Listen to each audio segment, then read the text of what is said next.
Overcome your toxic thoughts. Sometimes the way we treat others needs to be addressed. It could be easy to catch yourself on how you treat other people. However, sometimes we are less aware of how we treat ourselves through our inner conversation. Find yourself cozy in your bed.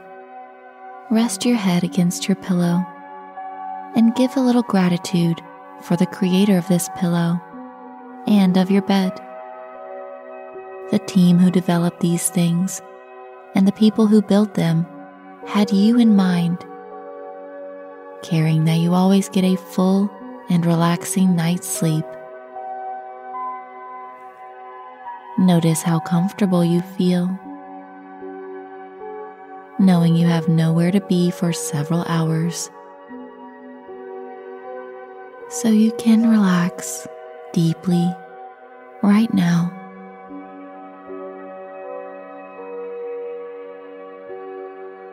Make sure you've turned off all the lights and that there are no distractions. This will help you get the best night's sleep.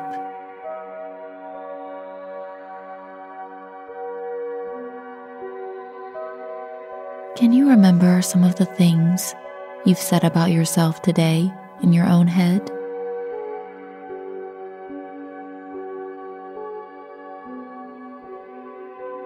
Were there some beliefs that you surely thought represent who you are and always have?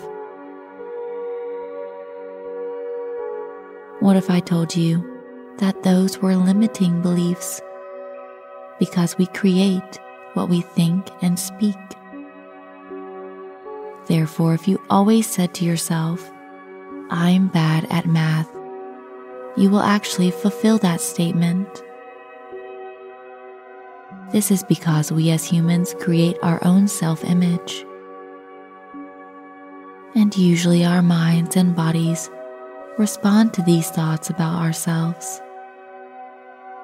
It's similar to a soldier being given an order that must be carried out. It's more simple than it may sound.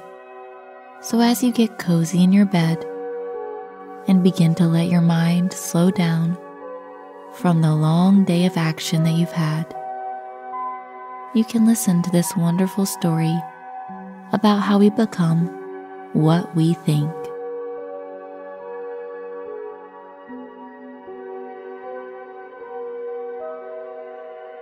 Julie is a kind person.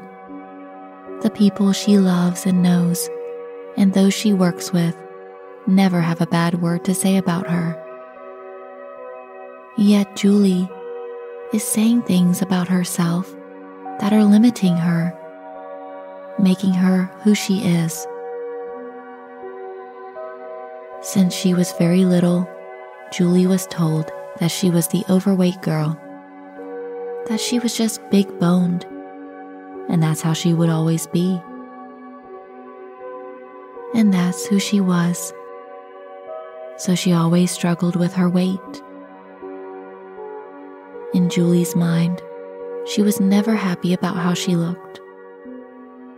Even though she'd been told her whole life that being big was who she was, it still didn't feel right to be so large.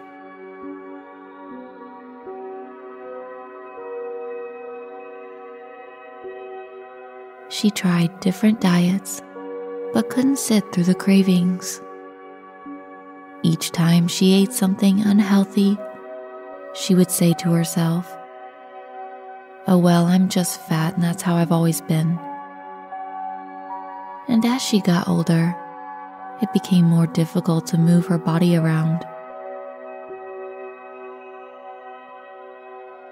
Her friends would invite her places, but she found it was too exhausting and emotionally draining to think about going places where other people will notice that she has a problem with her weight.